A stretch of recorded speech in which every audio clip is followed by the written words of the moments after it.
Episode शुरू होती है और हम देखते हैं कि उन दोनों ने मिलकर उस बेड मास्टर की बहुत ज्यादा धुलाई कर देती है। आगे उन दोनों खुद को इंट्रोड्यूस करते हैं, जहाँ पर लिजी बताती है कि वो एक टॉप यूनिवर्सिटी का आर्किटेक्ट डिपार्टमेंट की बेस्ट स्टूडेंट है। आगे वो लड़की बताती है कि उसका नाम सीजी है और वो एक कारवासाई है जिसका काम सिर्फ लोगों की मदद करना और उनकी भलाई करना। उस लड़की को देखकर जायोकी अपनी मास्टर लिजी को कहती है कि मास्टर ये वही लड़की है जो कारवेस से आपको छुप छुप कर देख रही थी। अब जैसे ही लिजी ये बात सुनती है वो बहुत ज्यादा शर्मा जाती है और लाल पीला हो जाती है और शर्माते शर्माते कहती है कि मेरी मदद करने के लिए शुक्रिया। आगे सिफी उसे बताती है कि शुक्रिया तो मुझे कहना चाहिए क्योंकि तुमने अपनी खाना बांटकर मेरी मदद की थी। अब इन दोनों बात कर रही होती है तभी जायोकी बोलती है कि मास्टर आपका दिल तो जोरों से धड़क रही है और लगता है कि इस ब्यूटीफुल लड़की ने आपके ऊपर किसी तरह से जादू कर दिया है जो बार बार आप इसे ही देखे जा रहे हो। आगे लिजी कहती है कि थैंक्स कहने की कोई जरूरत नहीं, उन लोगों को खाना देना ये मेरा फर्ज था। उन लोगों की मदद करने के लिए मैंने सिर्फ अपना खाना दिया था जो इतना भी काफी नहीं है। मैं तो बस उन लोगों को ये समझा रहा था कि इतनी बुरी हालत में एक दूसरे के साथ लड़ना नहीं चाहिए बल्कि एक दूसरे की मदद करके अधिक लोगों की जान बचाना चाहिए।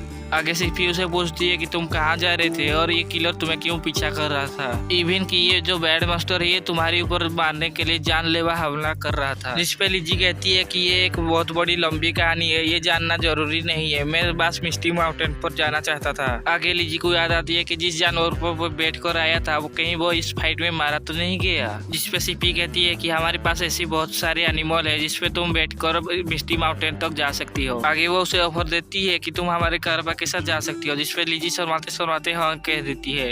अब ये दोनों आगे जा रही होती है तभी उस बेड मास्टर को होश आ जाती है। तभी पीछे से वो बेड मास्टर उन दोनों के ऊपर हमला कर देती है, जिस पर लिजी वक्त रहते ही अपनी ईंट से एक वाल क्रिएट कर देती है और वक्त रहते ही डच कर जाती है। जिस पर वो बेड मास्टर लिजी को थैंक्स कर रही होती है क्योंकि उसके वजह से वो ब्रेक थ्रू कर चुका है और वो पहले से ही ज्यादा पावरफुल हो चुका है। तभी वो बेड मास्टर फिर से लिजी के ऊपर अटैक कर देती है जिसकी वजह से लिजी इधर उधर भागने लगती है और अपनी ईंट से उसको रोकने लगती है। तभी उसके ईंट से वही स्कॉर्पियन बाहर आती है जो उस बेड मास्टर के साथ फाइट करने लगती है। आगे सिफी भी उसकी मदद कर रही होती है, वो बार बार अपनी इंस्ट्रूमेंट से उसके ऊपर अटैक कर रही होती है। अब अगले सीन में हमें लिंक का यंग मास्टर इंकॉन्ग को दिखाया जाता है, जिसपे लिजी का लालची अंकल उससे पूछ रही होती है कि वो मास्टर के लिए और क्या क्या कर सकती है। जिस पर लिंक कहती है कि तुमने अभी तक उस गोल्ड सील को हमें नहीं दिया है जो कि तुमने पिछली बार प्रॉमिस किया था। इस पर वो अंकल कहती है कि ये रकम बहुत बड़ी है जिसमें आधी साल की प्रॉफिट मिला चुकी है। वो अंकल कहती है कि ये अगर इतनी बड़ी रकम हमें दे दे तो हमारी फैमिली खतरे में आ सकती है। जिस पर लिंक कहती है कि तुम्हारी फैमिली के साथ जो भी हो उसमें मेरा कोई लेना देना नहीं है, मेरी एक इशारे से हजारों लोग खड़े जाएंगे क्योंकि मैं लिंगू सिटी में फ्रेंचाइज ओपन कर रही हूँ और उसी फ्रेंचाइज की मास्टर बनने के लिए सभी उतारो है। अगर तुम्हें उस फ्रेंचाइज की मास्टर बनना है तो तुम्हें इतनी रकम पे करनी ही होगी।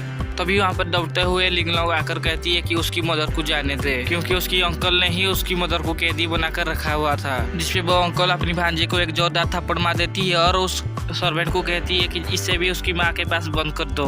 आगे लिंक कहती है कि उस बेड मास्टर को यहाँ पर लिजी को कैप्चर करने आने दो और उस वक्त तक तुम इंतजार करो जब तक लिजी पकड़ ना जाए। उसके बाद तुम मुझे रिपोर्ट करना और लिजी को मारने के बदले में तुम्हें क्या रिवार्ड दे इसके बारे में मैं सोचूंगी।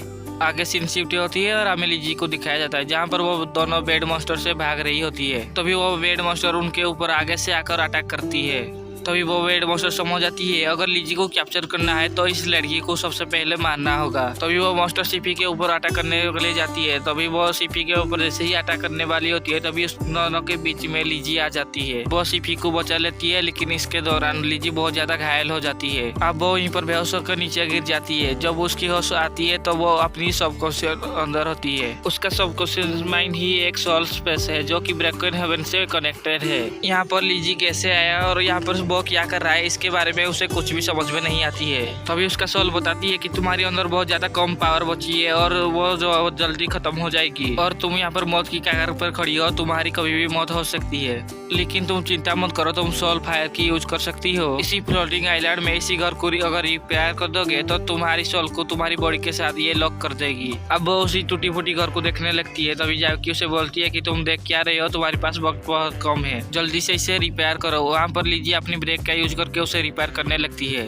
तभी हमें उस बेड मॉन्स्टर को दिखाया जाता है जो कि सीपी के ऊपर अटैक कर रही होती है। जैसे ही वो उसे अटैक करने वाली होती है तभी एक अटैक आकर उसे दूर जाकर पटक देती है। तभी हमें दिखाया जाता है जिसने अटैक किया था वो और कोई नहीं है, सीपी की बॉडीगार्ड होती है। अब आगे सीपी उसे बताती है कि मुझे बचाने के चक्कर में लिजी काफी ज्यादा इंजर्ड हो चुकी है। अब आगे एल्लोर लिजी को जाकर चेक करने लगती है। तभी वो जैसे ही चेक करते हैं तो एल्लोर बताती है कि अब ऐसे कुछ नहीं किया जा सकता है। तभी वो बेड मास्टर कहती है कि तुम इस लड़की के मामले में ना पड़ो तो अच्छा है। इस पर वो एल्लोर कहती है कि तुमने हमारी प्रिंसेस को चोट पहुंचाने की हिम्मत कैसे की, और इसके लिए मैं तुम्हें एक अच्छा सबक सिखाऊंगा। इस बात एल्लोर उसके ऊपर एक जोरदार अटैक कर देती है। अब आगे एल्लोर सीपी को कहती है कि हमें जल्दी से जल्दी कारवां में लौट जाना चाहिए। सीपी उसे मना कर देती है और कहती है कि मैं लिजी को लिए बिना यहाँ से कहीं नहीं जाऊंगी। तभी वो एल्लोर उसे कहती है कि इसकी जान ऑलमोस्ट जा चुकी है और आप इसे नहीं बचा सकते हैं। सीपी उसे कहती है कि जब ऐसी बात है तो मैं अपनी सोल पावर उसे ट्रांसफर करूंगी ताकि इसकी हार्ट को प्रोटेक्ट कर सकूं ताकि वो जिंदा हो सके। जिस पे एल्लोर उसे कहती है कि ऐसा करना बेकार होगा, लेकिन सीपी उनकी एक ही बात नहीं सुनती और अपनी सोल पावर को उससे ट्रांसफर करने लगती है। हमें लिजी को दिखाया जाता है जो उस घर को अभी भी रिपेयर कर रही होती है, लेकिन उसमें बहुत ज्यादा टाइम लगती है और उसके अंदर इतना पावर नहीं बचती कि वो आगे कंटिन्यू कर सके। तभी जाओकी उसे मोटिवेट करने लगती है कि अब थोड़ा सा ही काम बाकी रह गया है, इसीलिए तुम्हें जल्दी करनी होगी। आगे हमें दिखाया जाता है कि उस बिल्डिंग की टॉप ही रिपेयर करना बाकी थे। तभी लिजी बेहोश होने लगती है, लेकिन यहाँ पर सीजी ने जो सोल पावर दिया है उसकी पावर लिजी के अंदर आने लगती है और लिजी के अंदर के फिर से पावर आ जाती है। तभी वहाँ पर जाओकी कहती है कि अभी भी तुम्हारे पास बहुत ज्यादा टाइम है, किसी ने तुम्हें अपनी सोल पावर दी है। अब आगे लिजी डबल पावर के साथ उस बिल्डिंग को रिपेयर करने लगती है। देखते ही देखते वो घर पूरी तरीके से रिपेयर हो जाती है। तभी हमें सीपी को दिखाया जाता है जो अपनी सोल पावर को इतना ज्यादा ट्रांसफर कर रही होती है जिसकी वजह से उसके अंदर और भी पावर नहीं बचती, जिसकी वजह से वो बेहोश होने लगती है। तभी वहाँ पर बेड मास्टर फिर से आ जाती है और बोलती है कि तुमने मुझे कम्प्लीटली बहुत ज्यादा गुस्सा दिला दिया है, इसीलिए तुम दोनों को मारे बिना मैं यहाँ से कहीं नहीं जाऊंगा। तभी वो एल्लोर कहती है कि हम ऐसे कारबार से बिलोंग करते हैं जो पूरी दुनिया को दान देती है। वो लिन फैमिली क्या सोचती है, वो एक कायर को भेजकर वो ये सोच रही होगी कि वो सबको मार डालेगी। जैसे ही ये बात वो सुनती है तो वो सोचने लगती है कि इस बुड्ढे को कैसे पता चला कि लिन फैमिली ने मुझे भेजा है इसे मारने के लिए। जिसपे वो एल्लोर बताती है कि हाल ही में लॉन्गी सिटी में जो लिन फैमिली है वो अपनी हरकत उल्टी सीधी कर रही है। अब ये दोनों आपस में भिड़ जाती है फाइट करने के लिए। तभी हमें सीपी को दिखाया जाता है जिसके अंदर अब काफी एनर्जी नहीं बचती, जिसकी वजह से वो यहीं पर बेहोश हो जाती है। तभी हमें सोल स्पेस के अंदर लिजी को दिखाया जाता है जो उस बिल्डिंग को पूरी तरीके से रिपेयर कर दिया होती है, जिसके कारण उसकी ईट की पावर बढ़ जाती है और उसके अंदर जो इंजरी हुई है वो भी रिकवर हो जाती है। जिसने जायोकी बताती है कि मास्टर ने एक स्किल को ऑन कर दिया है। तभी लिजी उसे पूछती है कि आखिर ये स्किल क्या है। तभी जायोकी बताती है कि जैसे जैसे आप हर एक लेवल को अपग्रेड करते जाओगे आपको एक एक नई स्किल मिलती जाएगी, और इस बार जो आपको एक स्किल मिला है ये सुपर पावरफुल हीलिंग टेक्निक है। अब ये स्किल मिलने के बाद लिजी काफी ज्यादा खुश हो जाती है और चीखने लगती है, कहती है कि अब उस बेड मास्टर से मुझे कोई भी डरने की बात नहीं है। तभी उसे याद आती है कि बेहोश होने से पहले कैसे ही वो बेड मास्टर सीजी के ऊपर अटैक करने के लिए दौड़ रहा था। तभी उसे याद आती है कि सीपी काफी ज्यादा बहुत बड़ी खतरे में है। जैसे ही उसे ये बात याद आती है तो इस एपिसोड यहीं पर खत्म हो जाती है। तो अगर वीडियो पसंद आए तो वीडियो को लाइक करने के साथ साथ चैनल को सब्सक्राइब करना।